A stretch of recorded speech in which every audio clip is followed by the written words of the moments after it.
professores, tudo bem? Nós já vimos num dos vídeos anteriores, de forma bem breve, sobre a auto- e a heterorregulação.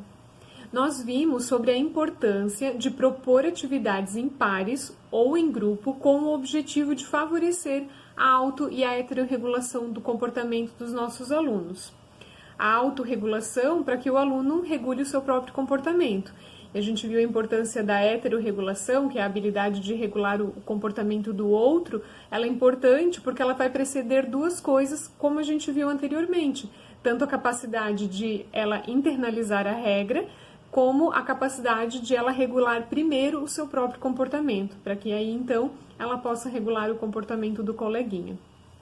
Hoje nós vamos aprofundar um pouquinho sobre esse assunto e aí no próximo vídeo, então, eu vou vir trazer atividades práticas de como fazer essa estimulação em sala de aula da auto- e da heterorregulação. Então, hoje nós vamos ver o que é autorregulação, como ela se desenvolve, nós vamos ver se a idade e o gênero influenciam no desenvolvimento da autorregulação e nós vamos ver ainda como a autorregulação pode ser promovida pelo próprio professor, que atitudes ele pode ter para promover esse comportamento, essa habilidade nos seus alunos. E para finalizar, eu vou responder ao seguinte questionamento: heterorregulação é a mesma coisa que criança dedo duro?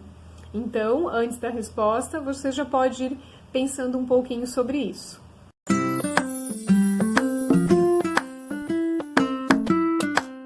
Então, o que é autorregulação? Autorregulação é a minha capacidade de controlar e monitorar a minha emoção, a minha cognição e o meu comportamento para atingir um objetivo ou para me adaptar a demandas sociais e a situações específicas.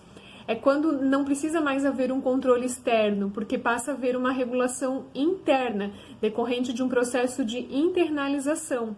É, por exemplo, a criança, quando ela já consegue atender as expectativas de um adulto, mesmo que ela não queira ou ela não está acompanhada desse adulto. Então, por exemplo, a criança que depois de brincar, ela guarda os brinquedos, mesmo que ela não está com muita vontade de guardar os brinquedos e mesmo que os pais não estejam por perto, mas ela sabe que aquele é um comportamento socialmente adequado, que ela já aprendeu e por isso ela se autorregula e ela guarda os brinquedos ao final da brincadeira.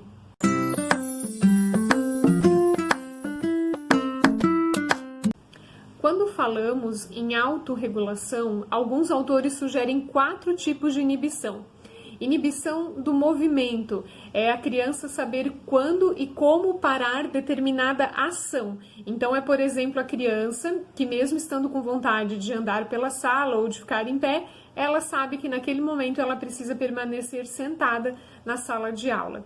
Inibição das emoções é a capacidade da criança de controlar a intensidade das suas emoções. Então é, por exemplo, a criança que mesmo estando com raiva, ela consegue controlar aquele sentimento e não agredir o colega. Inibição das conclusões é a capacidade da criança de pensar sobre um assunto antes de dar uma resposta. Então é aquela criança que não fica dando respostas precipitadas, que não fica interrompendo a professora a todo momento em sala de aula. E por fim, a inibição da escolha é a capacidade da criança de esperar pela gratificação. Então, é aquilo que a gente viu naquele vídeo do teste do marshmallow, em que a criança abria mão de um prazer imediato para ter um prazer maior depois, uma gratificação maior depois. Tem uma frase que diz assim, que para as crianças o mundo só faz sentido se o poderem tocar, subir-lhes em cima e saboreá-lo. Isso quer dizer o quê? Isso quer dizer que a gente sabe que as crianças são naturalmente curiosas e que por isso elas têm mais dificuldade de controlar os seus impulsos. Mas isso também nos diz outra coisa. Isso nos diz que as crianças, elas necessitam de um corregulador, ou seja, elas necessitam de alguém adulto que ajudem elas nos processos de autorregulação.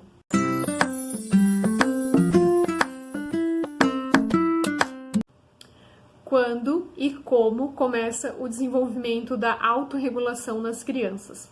A criança, ela observa os comportamentos à sua volta e ela vai compreendendo quais são os comportamentos considerados socialmente adequados.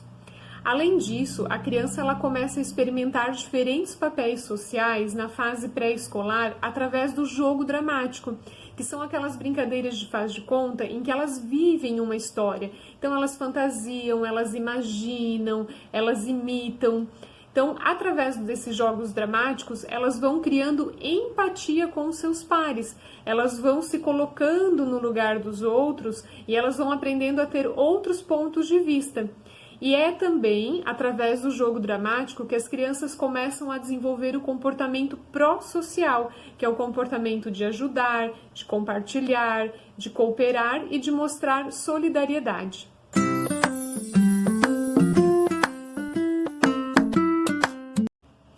O comportamento pró-social, ele pode ser promovido de duas formas, através do exemplo explícito e através da indução. Através do exemplo explícito, o adulto ele é um modelo para a criança, para que a criança reproduza o seu comportamento. E através da indução, o adulto ele explica a criança como ela deve agir e explica os motivos pelos quais ela deve fazer daquela forma, esclarecendo a importância de ter um comportamento pró-social.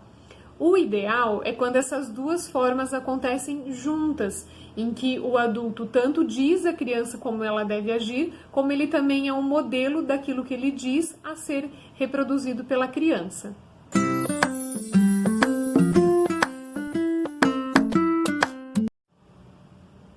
Foi realizada uma pesquisa com algumas crianças que depois você pode ler detalhadamente no texto lá em anexo, para se verificar qual a concepção dessas crianças sobre comportamento, o que elas entendem por bom comportamento e o que elas entendem por mau comportamento.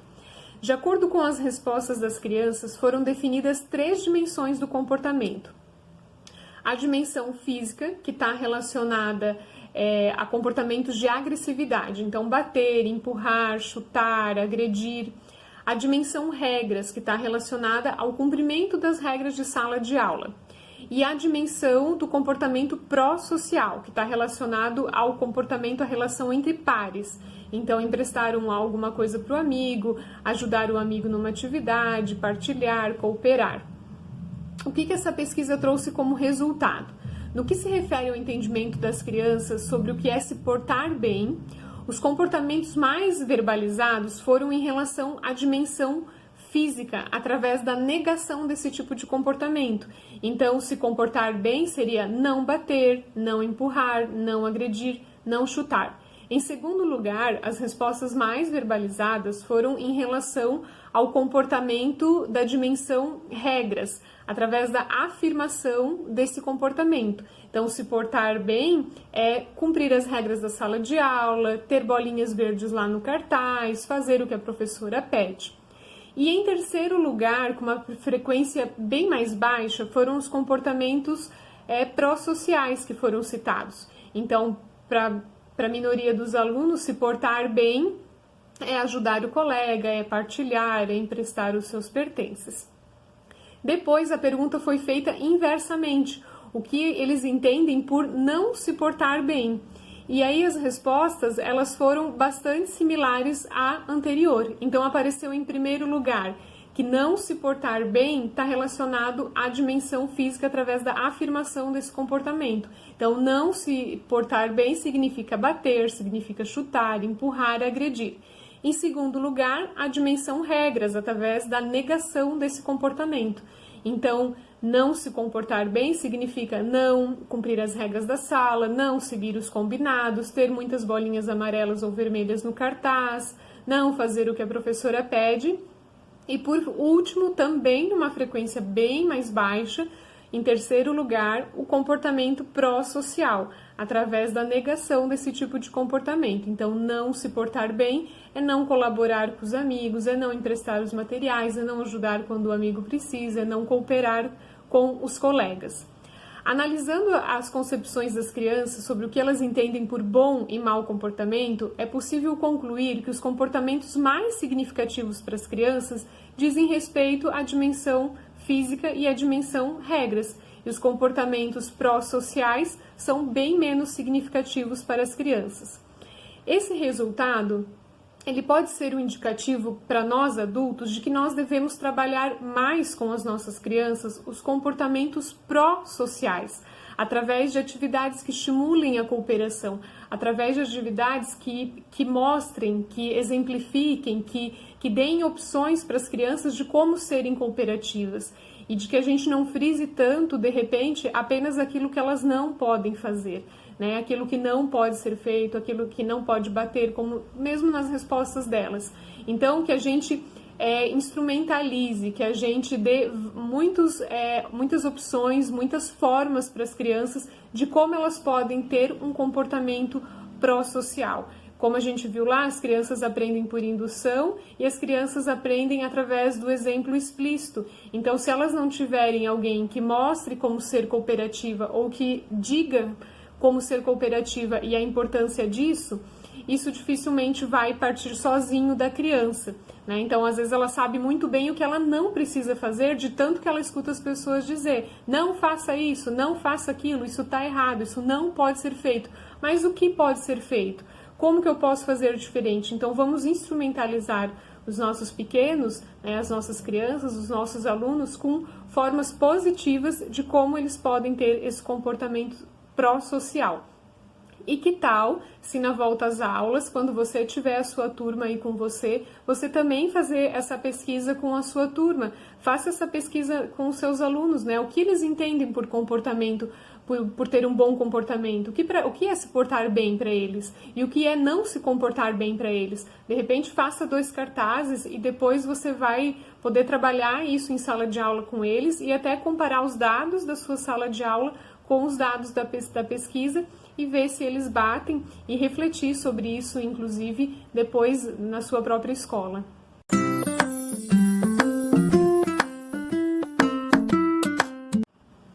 O desenvolvimento emocional da criança também está relacionado com o desenvolvimento da autorregulação, porque para a criança compreender e respeitar as emoções dos outros, ela tem de primeiro compreender as suas próprias emoções.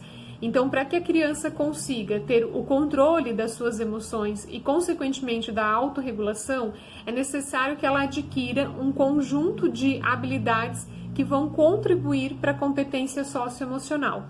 Então, que conjunto de habilidades é esse? Que habilidades a gente precisa desenvolver nas nossas crianças em relação às emoções? Então, a gente precisa que as crianças sejam capazes de conhecer as suas próprias emoções, a capacidade, elas têm que ter capacidade de expressar verbalmente as suas emoções, a capacidade de refletir sobre as emoções dos outros e a capacidade de se envolver com empatia com as emoções dos outros.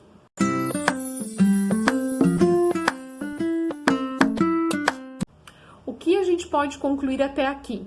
A gente pode concluir que o desenvolvimento da autorregulação depende de 3 coisas: do controle dos impulsos e das emoções, do desenvolvimento do comportamento pró-social e do apoio de um adulto de referência que é o corregulador.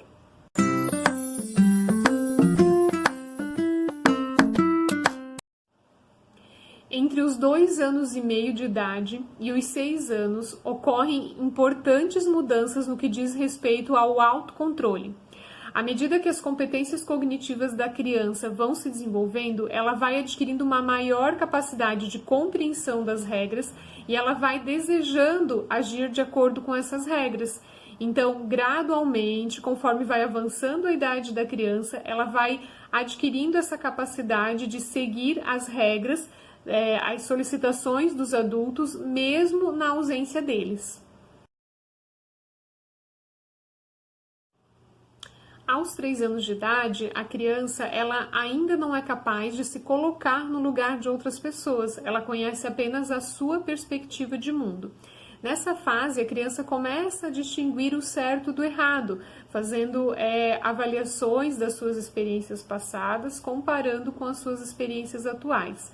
Nessa fase de idade também, a criança começa a compreender que os outros também têm emoções e têm necessidades, e que as suas atitudes podem afetá-los e de que então ela precisa manter um respeito para conseguir manter aquela amizade.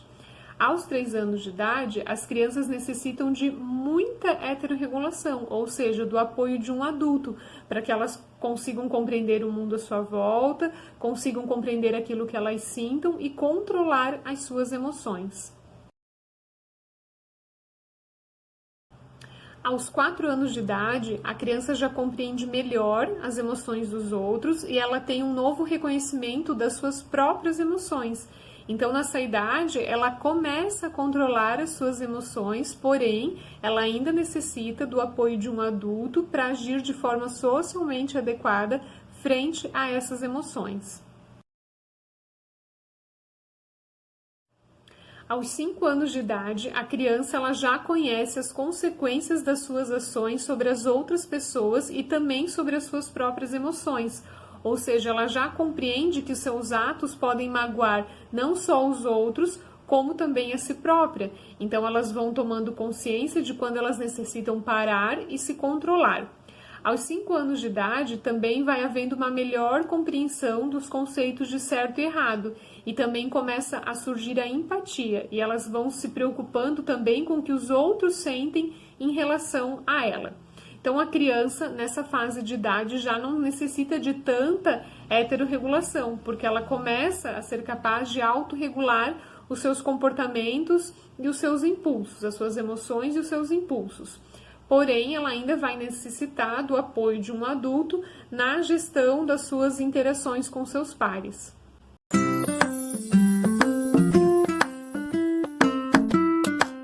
Sobre essa questão da idade, a gente então pode concluir que as crianças maiores, entre os 5 e 7 anos de idade, têm níveis de autorregulação mais elevados do que crianças menores, entre os 3 e 4 anos de idade, e que essas diferenças são bastante significativas.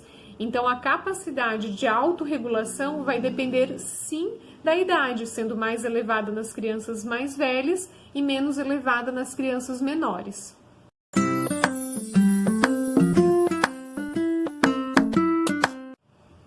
A gente sabe que meninos e meninas são educados segundo os diferentes padrões, resultados da cultura e da sociedade.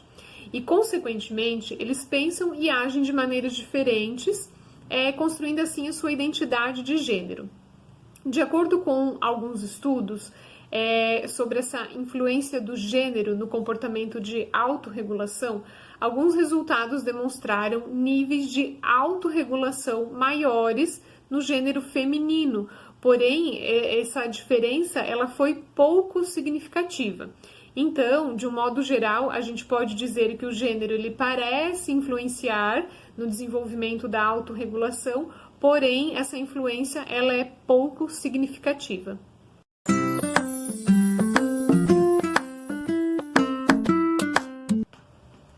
Agora nós vamos ver alguns comportamentos que o professor pode adotar para promover comportamentos de autorregulação nas suas crianças, onde o professor vai desempenhar aqui o papel do corregulador.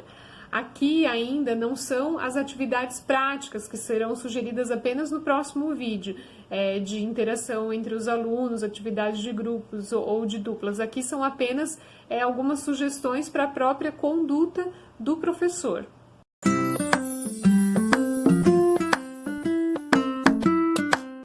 O professor, ele deve ser um modelo de regulação para as crianças. Ele deve procurar que os seus comportamentos, que seus próprios comportamentos sejam reproduzidos. E isso desde atitudes muito simples. Então, olha só o relato de uma professora retirado de um artigo. Retirei a cadeira onde habitualmente me sento durante o acolhimento e nos momentos em grande grupo e sentei-me no chão com as pernas cruzadas, tal como as crianças.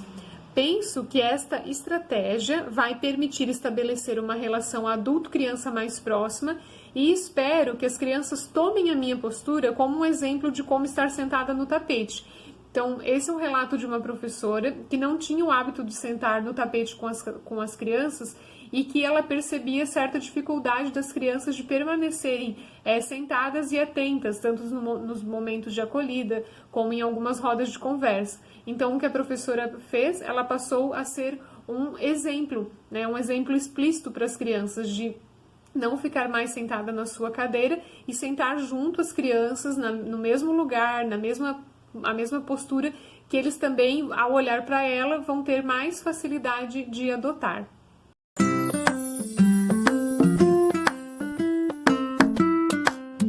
Deve-se buscar promover a autonomia e a responsabilização das crianças. E uma das formas de fazer isso é incentivando que as próprias crianças resolvam os seus conflitos e reflitam sobre as suas ações e comportamentos. Então eu vou ler aqui o relato de uma outra professora que ela diz assim: considerei importante ter uma conversa com a turma sobre comportamento, solicitando a opinião das crianças, bem como questionando de que forma poderia ser melhorado. Então, a professora identificou aqui uma problemática sobre comportamento e ela não veio com uma solução pronta, ela jogou essa problemática para a turma. Então, ela disse o seguinte: o comportamento aqui na sala está bom? O que é que vocês acham? E a turma respondeu em coro que não. E por que vocês acham que não está bom? E aí um dos alunos disse: porque há muitas bolas amarelas e vermelhas, referindo-se àquele quadro de comportamento existente na sala. E por que há muitas bolas amarelas e vermelhas? Porque os meninos se comportam mal no refeitório e ficam de castigo, uma das meninas falou. E aí a professora então respondeu: preciso da ajuda de vocês para saber o que fazer para ajudar os meninos a se comportarem melhor no refeitório. Alguém tem alguma ideia? E aí vieram diversas ideias que a professora ouviu, elencou e adotou algumas a partir de então. Então, essa é a ideia. Quando a gente se deparar com conflitos, com situações de comportamento na turma, a gente devolver essa situação para a turma e contar com a ajuda deles para refletir coletivamente e adotar soluções também coletivamente com a participação de todos.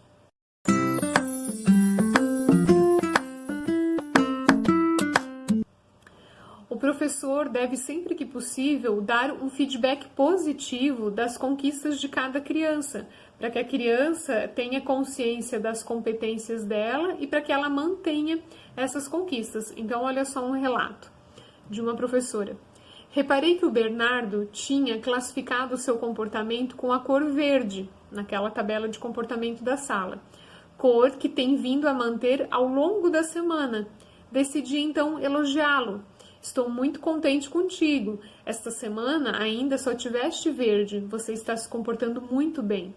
Então, muitas vezes a gente acaba fazendo o contrário, né? A gente acaba chamando atenção para aquela criança que está piorando o comportamento. E por que não a gente inverter, né? E também enfatizar, né? E apontar, dando um feedback positivo para as nossas crianças.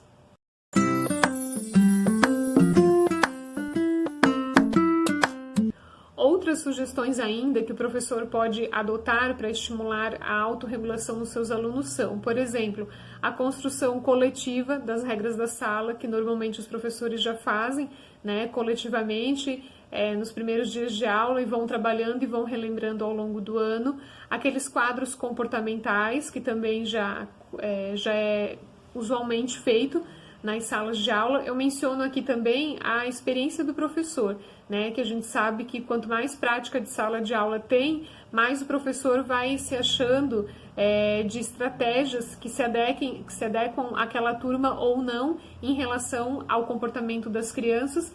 E por fim, a questão das atividades em pares ou em grupos, que é isso que a gente vai ver então no próximo vídeo, de que forma eu posso fazer atividades em pares ou grupos para estimular a heterorregulação e a autorregulação. Então isso fica para o próximo vídeo.